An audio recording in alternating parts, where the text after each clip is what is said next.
ज़रा सोचिए, एक बहुत बड़ा साम्राज्य है और उसे चलाने के दो बिल्कुल अलग-अलग तरीके हैं। पहला एकदम टॉप टू डाउन, जहाँ हर फैसला, हर हुक्म सीधा राजा की तरफ से आता है, और दूसरा जहाँ ताकत सिर्फ एक हाथ में नहीं बल्कि स्थानीय नेताओं के भी हाथ में होती थी। ये सवाल आज भी हैरान कर देता है ना, कि भाई बिना फ़ोन, बिना इंटरनेट, बिना आज की तेज़ रफ्तार गाड़ियों के इतने बड़े उपमहाद्वीप जितने पहले साम्राज्यों को कोई कैसे चलाता होगा। ये कोई मजाक तो था नहीं। तो सवाल ये है कि आखिर वो कौन लोग थे। तो देखिए, इसका जवाब हमें मिलता है पत्थर पर खुदी इन कहानियों से। सम्राट अशोक के जो शिलालेख हैं, ये उस ज़माने के हार्ड ड्राइव की तरह थे।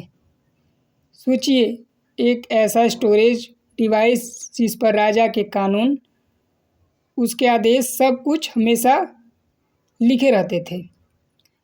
लेकिन सिर्फ पत्थर ही नहीं थे, एक और चीज़ थी जो बहुत काम आई, और वो थी तांबे की प्लेटें। अब ये क्या थी?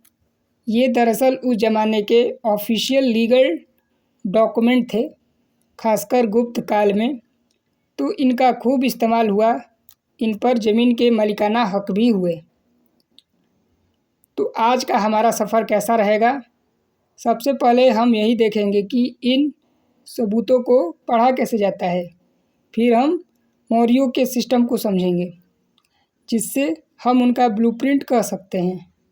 उसके बाद चलेंगे गुप्तों के नेटवर्क की तरफ और फिर देखें। तो चलिए, सबसे पहले बात करते हैं मौर्य साम्राज्य की। इनके सिस्टम को समझने के लिए अपने दिमाग में एक पिरामिड बनाइए, एकदम सीधा नुकीला पिरामिड। इस पिरामिड की चोटी पर कौन है? सम्राट, और सारी की सारी ताकत, हर फैसला, सब कुछ उसी एक जगह पे। मैं चाहे खाना खा रहा हूँ या अपने महल में हूँ, कहीं भी मेरे अधिकारियों को जनता के मामलों की खबर मुझ तक पहुँचानी ही होगी। बस ये लाइन ही काफ़ी है ये समझाने के लिए कि कंट्रोल कितना डायरेक्ट था। प्रशासन का हर एक धागा सीधा राजा से जुड़ा था। ये मौर्य सिस्टम सच पूछिए तो एक बहुत बड़ी वेल ऑयल्ड मशीन की तरह था। सबसे ऊपर कंट्रोल रूम में बैठा है राजा, यानी कि किंग, और उसके नीचे काम कर रही है अधिकारियों की एक पूरी फौज, जो सीधा राजा को ही रिपोर्ट करती थी। इतना ही नहीं, ये एक पूरा सिविल सिस्टम चलाती थी।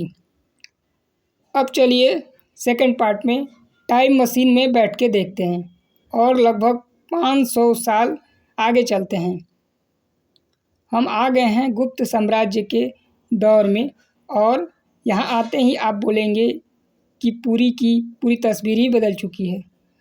अब वो पिरामिड वाला सिस्टम नहीं है, शक्ति अब एक जगह सीमित नहीं है, यानी कि ये फैल चुकी है। और सबसे दिलचस्प बात क्या है पता है?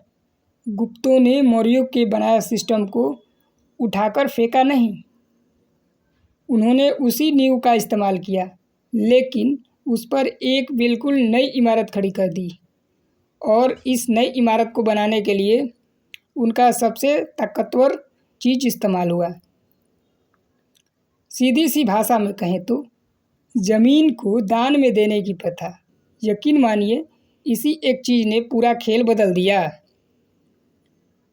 तो सवाल उठता है, ये भूमि अनुदान आखिर क्या था? देखो, बहुत आसान है। राजा क्या करता था? वो अपनी ज़मीन, या कभी कभी तो ऐसे ही किसी को दे देता था। और मज़े की बात यह है कि ये ज़मीनें अक्सर टैक्स फ्री होती थी, और ये एक पीढ़ी दर पीढ़ी चलता रहता था, यानी कि हर एक पीढ़ी दर पीढ़ी चलता रहता था। और हाँ, इसका सारा हिसाब किताब कहाँ रखा जाता था? उन्हीं तांबे की प्लेटों पर, जिनकी बात हमने शुरू में की थी। और ये मत समझिए कि कोई सीधा साधा रास्ता था।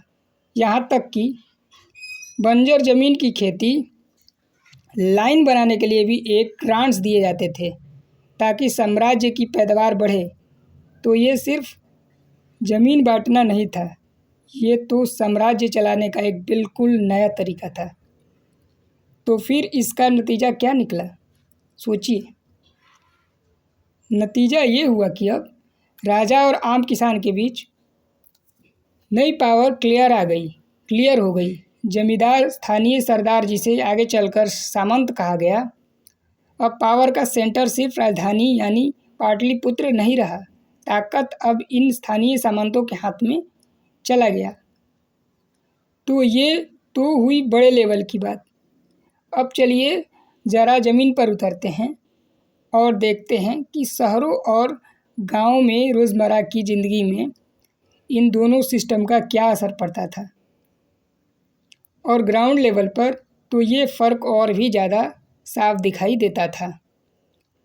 यहाँ लोकल लोगों की भागीदारी को, उनके परसेप्शन को बढ़ावा दिया गया। अब शहरों को चलाने के लिए जो काउंसिल या परिषदें बनती थी, उसमें राजा के भेजे हुए ऑफिसर नहीं बल्कि शहर के अपने लोकल लीडर होते थे। और सच कहूँ तो ये अपने आप में एक बहुत बड़ा सवाल था। यह एक तरह के लोकल ऑटोनॉमी थी, यानी स्थानीय स्वशासन, एक ऐसी बात जो मौर्यों के ज़माने में कोई सोच भी नहीं सकता था।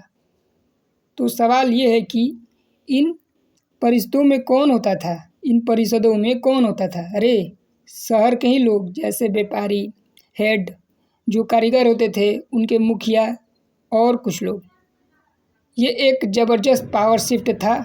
हाँ, लेकिन इसका ये मतलब नहीं, बिल्कुल मतलब निकालिएगा कि केंद्र सरकार या राज्य कमज़ोर हो गया था, यानी कुछ भी कमज़ोर नहीं था।